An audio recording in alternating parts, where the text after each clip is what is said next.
네, 오늘은 7월 4일입니다. 금요일입니다. 새벽 예배 나오신 우리 성도님들을 환영합니다.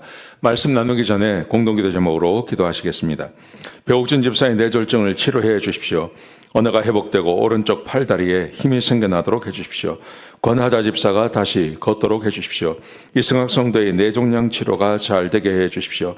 권현민 형제가 수술 후 회복이 잘 되게 해 주십시오. 김에브라임 형제가 신장 이식을 속히 받도록 해 주십시오. 김시희 집사가 걷도록 해 주십시오. 오시오 선교사의 건강을 회복시켜 주십시오. 대비박 형제의 건강을 회복시켜 주십시오. 노승호 집사가 항암 치료를 잘 이겨내도록 해 주십시오. 함지호 장로가 항암 치료를 잘 이겨내도록 해 주십시오. 예수님의 이름으로 기도합니다. 아멘. 오늘 본문의 말씀은 시편 88편입니다. 1절에서 18절까지 말씀입니다. 하나님의 주권을 어디까지 인정해야 하나 하는 것입니다. 우리는 하나님의 주권을 이야기할 때 복을 받고 잘 되고 하면 하나님의 주권을 인정합니다. 여러분, 그런데 고난받고 힘들고 어려울 때 그때도 하나님의 주권을 인정하느냐 하는 것이죠. 많은 분들이 하나님의 주권보다는 왜 하나님이 나를 이렇게 하시나 원망하는 경향이 훨씬 많습니다. 여러분, 그런데 우리가 알고 있는 것처럼 날아가는 새 한 마리도 하나님께서 허락하지 않으면 떨어지지 않습니다. 하나님은 우리의 머리털 하나까지 다 세신 바 되십니다.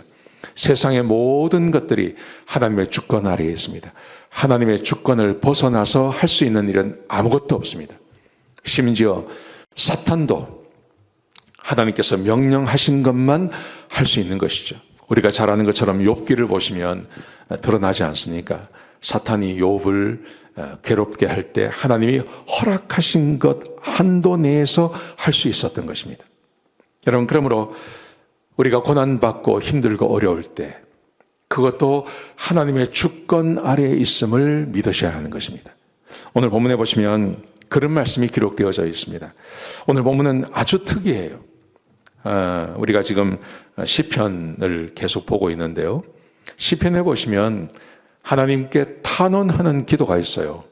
근데 처음에는 탄원하고 힘듭니다, 어렵습니다 이렇게 말하다가 그 시편이 쭉 진행되면서 끝에 가면 그 시편의 마지막 부분에 가면 하나님을 찬양하는 이야기가 나와요. 그런데 오늘 본문에 보시면 1절부터 18절까지 전체가 다 하나님께 탄원하는 이야기만 나와요. 아주 특이합니다. 자, 그런데 이 탄원하는 기도 가운데 하나님의 주권을 절대적으로 인정하는 이 말씀이 오늘 본문 가운데 기록되어져 있습니다. 자, 보십시오. 3절, 4절 보시면 자기의 상태에 대해서 말합니다. 이렇게 말합니다. 나는 현재 재난이 가득하고 수월에 들어갔고 무덤에 거친 것 같고 죽음을 당한 자 같습니다.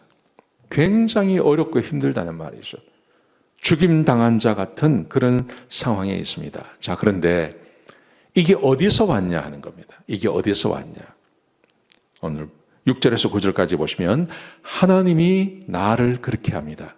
여러분, 이것이 하나님을 블레임한다거나 하나님께 대거리를 한다거나 하나님 왜 나를 그렇게 하십니까? 라고 말하는 게 아닙니다. 이 말의 의미는 하나님의 주권을 인정하는 겁니다.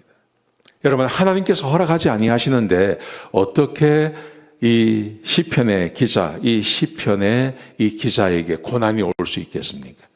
하나님이 허락하셔서 그런 것이죠. 이 시편 기자는 고난 가운데서도 하나님의 주권을 인정하는 것입니다. 그래서 6절에서 9절까지 보시면 하나님이 나를 이렇게 하셨습니다 라고 고백하는 거예요. 제가 읽어드리겠습니다.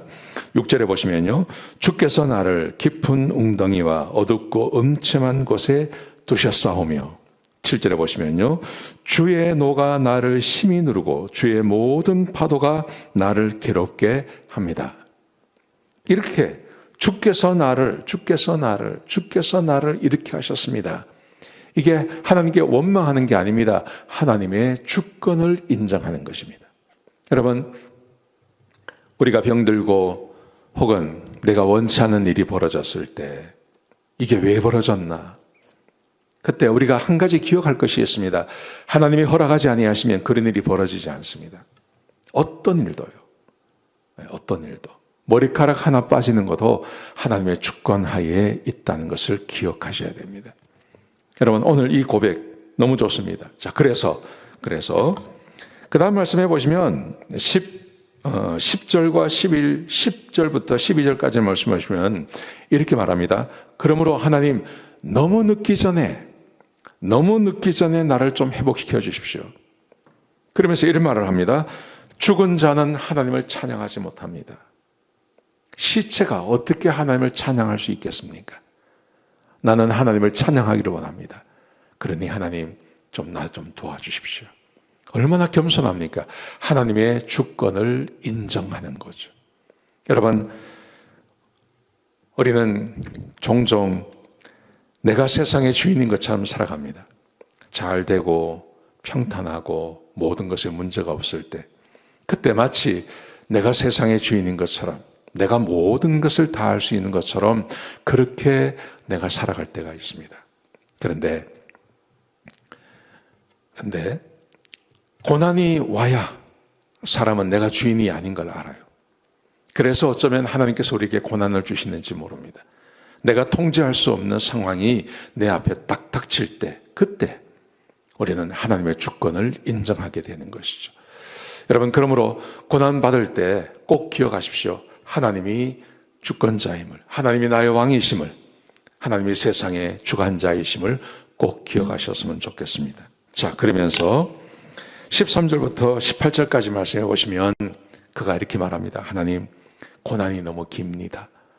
나는 어릴 때부터, 나는 아침부터, 새벽부터 나는 지금 고난받고 있습니다. 그러니 하나님, 이 고난을 좀 가져가 주십시오. 겸손하게 하나님께 고난을 가져가 달라고 고백하고 있는 거예요. 오늘 본문이 우리에게 주고 있는 교훈은 이것입니다. 하나님의 주권을 인정하라는 것입니다. 잘 될 때 하나님의 주권을 인정하십시오. 모든 것이 평안할 때 하나님이 주셨습니다. 진짜 그렇게 고백하십시오. 그리고 힘들고 어렵고 낙심되고 여러 가지 일이 잘 풀리지 않을 때, 그때 절망 가운데 있을 때 하나님이 이렇게 하셨다. 하나님이 주권자시다. 그러니 하나님 좀 도와주십시오 하고 기도한다면 우리 하나님께서 반드시 그 기도에 응답하실 줄로 믿습니다. 우리 가운데 고난 가운데 있는 분이 계시다면 하나님의 주권을 인정하시고 하나님께 도움을 청하시기 바랍니다. 기도하시겠습니다. 아버지 하나님, 귀한 말씀 주셔서 감사합니다. 하나님, 하나님의 주권을 인정하는 하나님의 백성들이 되게 하여 주옵소서. 세상은 내가 주인이라고 말합니다. 아버지, 그러나 세상의 주인은 하나님이십니다. 하나님을 주권자로 인정하고 하나님께 영광 돌려드리는 주의 백성들 되게 하여 주옵소서. 주님 감사합니다. 예수님의 귀하신 이름으로 간절히 기도드렸습니다. 아멘.